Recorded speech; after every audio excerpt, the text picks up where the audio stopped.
So this was an established fact, but no one bothered to ever go down there and place a flower there as a memento, as Ms. Vesna said. What you have is people just try to manipulate things without any proof. So we should start thinking about these things not as Croats or Bosniaks, but as Professor Čekić said, we should try to think of scholarly truth, scientific truth, and the truth that we are all entitled to. The truth of that we are entitled to as well, the Organization for Human Rights. Please respect other people's suffering. To the audience, and if someone can answer this question, I'll recognize you. How can the records, the legacy of the tribunal, records, judgments, whatever it leaves behind, does that legacy have a role in the search for the common truth? Can the legacy of the ICTY contribute at all to the process of coming together? I won't use the word reconciliation. Is there anybody can answer that? Yes. Who?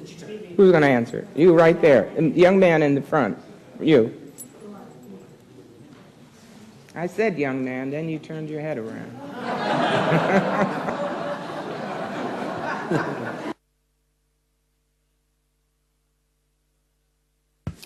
Good afternoon. My name is Murat Ahrović, and I am the president of the Association of Camp Inmates of Bosnia and Herzegovina. I cannot give you a specific answer to your very specific question because I'm not sure that anyone is able to do that at this moment. Looking for someone to answer the question. Can anyone answer the question? Can the legacy of the tribunal exist? Please allow me to complete my answer so you will learn why not. The communities come together. Somebody going to answer the question? So you're going to answer? Please allow me to finish my answer. You're going to answer. I'll wait. Well, the question is not about the recent history and what's happened there. You have to allow this. In our region, as a mayor of Sarajevo recently said, we have to be able finally to take our history in our hands. Up till now, it was done either in Istanbul or somewhere else, but now is the time for us to take our own future into our own hands. And then maybe my kids or our posterity will be able to investigate the history of Bosnia and Herzegovina, to do some research and not be exposed in the future to what we had to go through. My father was in a camp and I was in a camp. So we have history repeating itself. And I want this not to happen to my child. Perhaps it's too late for me, but that is what the answer to your question from me is. What it is that we can do, not at this moment. You're saying, okay, it's not at this, but is there a will? First of all, there has to be a willingness. Before you can do anything, there has to be a willingness. Can someone answer that question? Is there a willingness? No, I want to hear from let me hear from this gentleman over there, because I don't think you've spoken yet.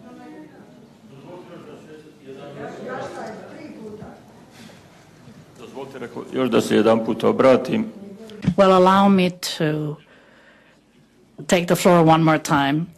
I'm not jealous at the fact that the panelists are given more time than I am, than we are, although we who are representatives of the victims of war are here, perhaps it should be the other way around.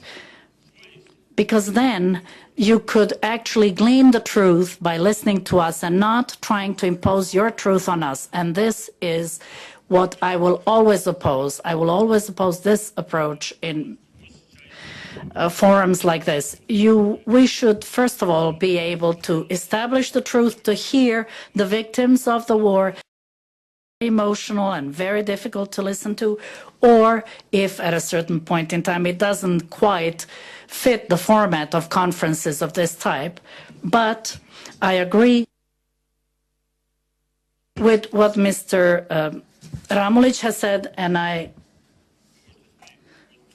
support their positions, also the other panelists' positions. But what your question was, the legacy and the memory. The problem is, where do we draw the historic line regarding the historic memory or the legacy? Allow me to digress a bit. I hail from Drakulic village, a town about 4 to 5 kilometers from Banja Luka. On the 7th February 1942, you had a genocide there. Everyone was murdered. 551 children and over 2,000 grown-ups. They were all murdered. And no one ever spoke a word about it up until 1965. And there was an entire family of Mitrovic that was murdered. You can find this in the archives in Bosnia. There were books written about this, but no one ever talked about this. I'm not saying that this was at the root of the crimes from 1991 to 1995. But the problem is we have to find where it all started in order to establish the legacy, and that will inform our memory. I have to say something that Mr. Tokac said here.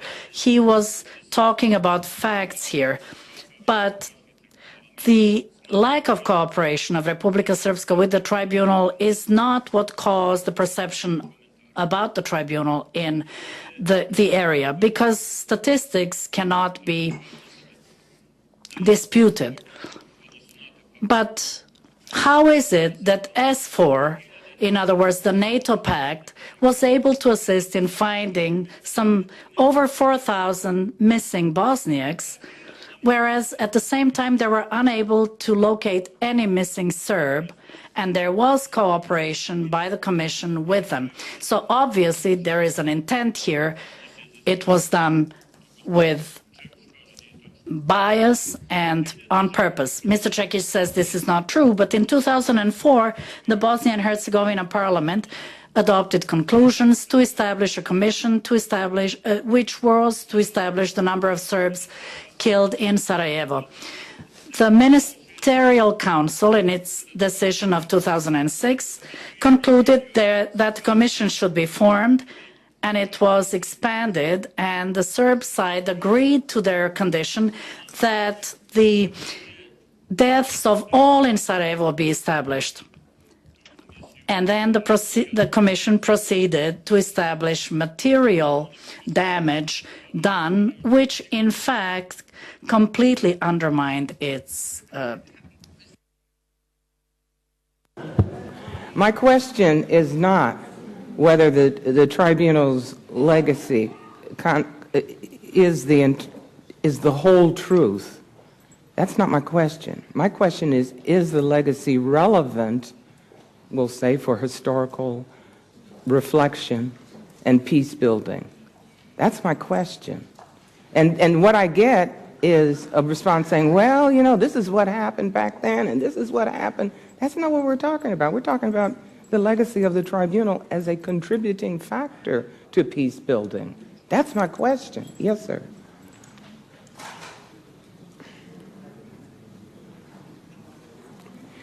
Well. Vaše pitanje je na mjestu. Your question is well put. And that is maybe the source of all our misunderstandings. The mandate of this tribunal, based on the resolution of the Security Council, was to contribute to reconciliation through judgments. But it has not achieved that. Ne. It hasn't contributed at all? No, not a whit? In contrary. Okay. In contrary. Okay. Vaše su presude još produbile sukobe. Your judgments even deepened the differences, and for the following reason. When Croats were sentenced, Croats saw it as injustice. If it happened to Serbs, they saw it as unjust and not objective. If Muslims were When Muslims were sentenced, they saw it as unjust. There is a public perception whereby the Hague Tribunal is writing the history of the whole period, but which is wrong, because historians write history books, not tribunals. The start of this war is in the fact that 20 million of citizens of former Yugoslavia had their own interpretation of history, believing it's the complete, full interpretation history. We are now hearing people talking about the First World War, Second World War. Please do not interrupt. There is one thing that's called decency. That's something that's necessary to even be part of this gathering. Do not speak while other people are talking. This is not fair. This doesn't show good upbringing. I've been dealing with this issue for 18 years. I've written thousands of articles, and all of it is useless. I've attended hundreds of conferences, all useless. Why am I against the RECOM initiative, which is another topic of this gathering? Why am I against this project that Ms. Kandic and Teršelić are at the head of? And why are we having arguments about it, and we are friends? Because this project will not yield results, because people here in this room, the lady here next to me and the gentleman over there, if they cannot talk to each other without hate, if we cannot accept that this was a war and not, let's say, a tennis match, then there will be no reconciliation. Why? I do not need to reconciliate with Nataša Kandic or Refik. We are friends already. With my enemies, I cannot reconciliate because they don't want to. Croatian Helsinki board, I was a president of this institution during the war, and then I withdrew. During the war, I was not defending Croats, but Muslims and Serbs, and that's why they placed a bomb in my house. 11 people were there, including my wife and some relatives. I still have a broken figure because I was defending Muslims and Croats, not because I was Muslims and Serbs. And I was, prior to that, in prison for 3 years because I was sentenced as Croatian nationalist. I know what trials are. I'm even now being tried for some articles that I've written. How to find truth. There is no such thing as truth. Tons of books were written through history about what the truth is. The problem and the issue is how to be as close as possible to some joint truth. And for that, what you need to have is willingness, the desire to that. And the idea that I have is to, at least in my country, to have a discussion within our country with those Croats who were against the work of the tribunal, with the Serbs who were against the tribunal and against the Croatian state. Let us try and achieve some kind of dialogue between us, and then only then move to the regional level. I don't believe that it's possible to have an impact in local regions from upwards, from the regional level. I'm 63 years old. I have quite a lot of experience, but I'm coming back to the beginnings. Now I'm trying to have discussions in Croatia with people for whom I haven't discussed for 20 years. Because of you, madam, because of you, because you were the stick to beat the Croatian people, wielded by Americans, by whatever in the West. And that's the stuff they were saying. The essential problem is it possible to make the first step to get these people here and those people there to talk to each other? On this, let me make a comment. If a